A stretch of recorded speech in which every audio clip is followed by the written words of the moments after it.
So finding a name can be quite tricky, so here are some examples.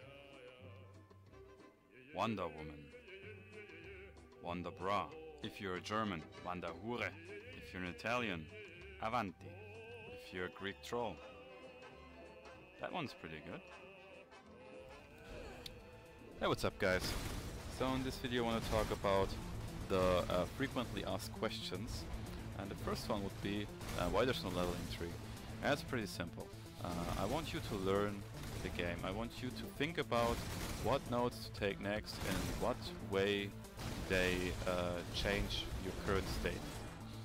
For example, many like to take this cluster and this cluster before taking this cluster right here. And why is this crucial? It's pretty simple. Those nodes right here, for example, are giving you crit multiplier. The way a crit build works is you need chance to hit, then you need a crit chance before it makes sense to stack crit multiplier.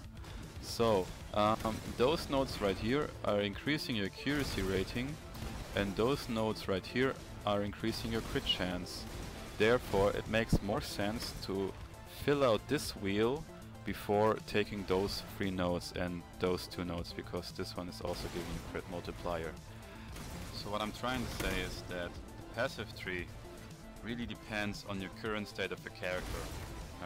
What level is the character at the moment? What type of gear has the character at the moment? So you really have to think about what nodes you want first, which ones are important. Jewel sockets, do you have good jewels? Because if your jewels are trash, they're not worth picking up. As for leveling, I would definitely recommend you to start as a bow character, picking up those projectile damage nodes right here, lethality down here, and King of the Hill, and later respec those points into wand nodes. The later you make the switch to wands, the better. Wonder builds usually shine in the late 80s. Your first wonder items, let's say, would be Thunder Fist. Those are best slots in terms of DPS, and will only be replaced for rare gloves because of the life. Piscal's Vige is really hard to beat in terms of cost efficiency. And like Considate Shield makes the gearing at the beginning really easy because you don't need accuracy rating. However, I would definitely recommend to switch to a shield later, because you want a higher life roll on the shield, and also since the hits can't be evaded, your reflect damage cannot be evaded. So this can be quite dangerous later. So the next question would be why not go Raider? And the reason for that is Pathfinder is more defensive. You get more evasion rating from flasks, and you have an easier time to keep those flasks up 100% while mapping. Also, it's easier as a Pathfinder to get elemental status immunity compared to a Raider. As a Pathfinder you just have to push a random flask. As a Raider you need to get phasing somehow, or onslaught somehow, which can be achieved of course by using a phase gem or a silver flask, but you are more flexible as a Pathfinder. Also, as a Pathfinder you can get 1 additional barrage projectile through flask effectiveness from Dying Sun, and this will always outperform a Raider in terms of DPS. As for Pantheon, I've chosen Soul of Solaris from the major gods, and Soul of Ralakesh for general mapping. For elemental reflect maps, or if your evasion rating is still bad or you're not sure, you can take, where is it, Soul of Ruku, giving you the 25% reduced reflected damage taken. So with 3.0 we got new uniques. One of them is Tempest Binding. The reason why I'm not using Tempest Binding is Kinetic Blast doesn't need a 6th link. A 3 link or 4 link is far enough for this. The scaling thirsty skill is Barrage, and therefore Red Nest is the best slot. Another unique that has been introduced with 3.0 is Uriel's Fostering. And the reason why this is not good is pretty simple. All of stats it has, like accuracy rating, attack speed, and crit chance, you can get those stats on other slots as well. And you will need resists anyway, so having resist on a chest piece or a ring or having accuracy rating on a ring or a chest piece isn't changing anything at all.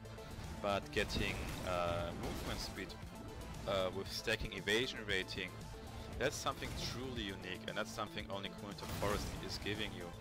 So DPS wise, you won't get a huge benefit from this chest anyway, and you will need the movement speed of a Queenliness Forest for one.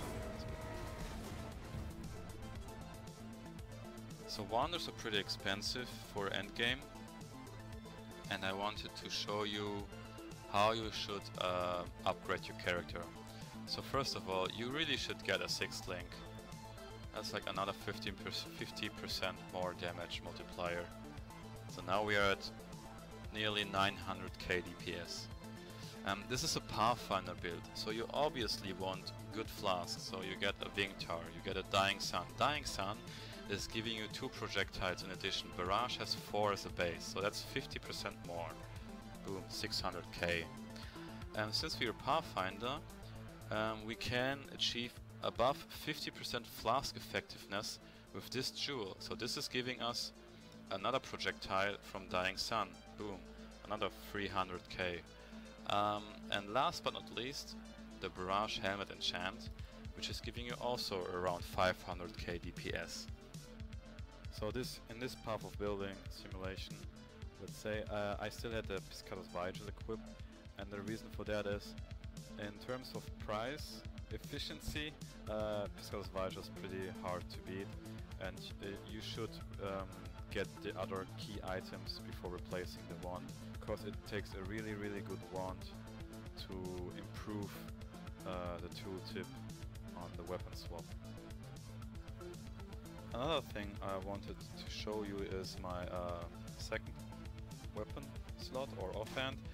I have a Storm Prison here with +1 maximum power charges and a Culling Strike Corruption, which is not needed, and a Brynnerod Flag. And the reason for that is, if you're casting a Warcry, you're getting 2 power charges. And because I have a Storm Prison with +1 maximum power charges, I get 4, and I keep them until my Curse on Hit Assassin's Mark overrides them. That's pretty useful at boss fights. So I hope you liked the video, and yeah, have a good day. Bye bye!